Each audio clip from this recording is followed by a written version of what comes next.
All samples of the concrete must be obtained and prepared in accordance with BS EN 12350 Part 1.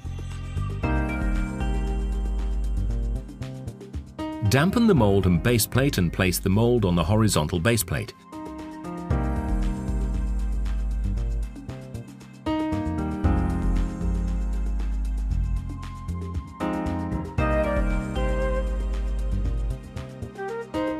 During filling of the mould, hold it firmly against the base plate by standing on the 2 foot pieces.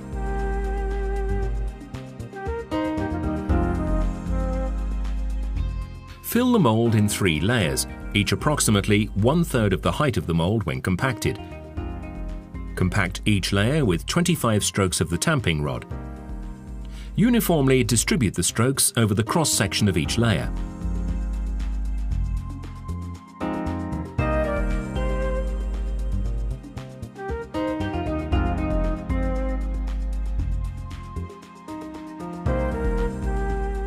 For the bottom layer, this will necessitate inclining the rod slightly and positioning approximately half the strokes spirally towards the center. Compact the second layer and the top layer each throughout its depth, so that the strokes just penetrate into the immediately underlying layer.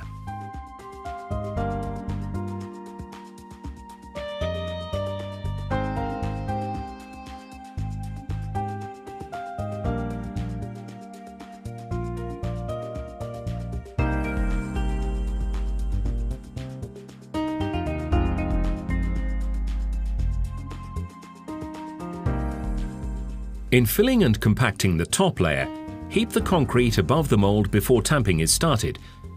If the tamping operation of the top layer results in subsidence of the concrete below the top edge of the mould, add more concrete to keep an excess above the top of the mould at all times.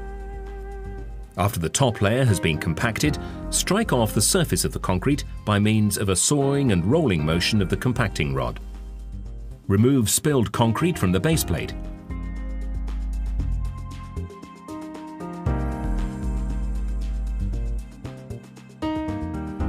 Remove the mould from the concrete by raising it carefully in a vertical direction. Perform the operation of raising the mould in 5 to 10 seconds by a steady upward lift, with no lateral or torsional motion being imparted to the concrete. Carry out the entire operation from the start of the filling to the removal of the mould without interruption and complete it within 150 seconds. Immediately after removal of the mould, measure and record the slump by determining the difference between the height of the mould and that of the highest point of the slumped test specimen.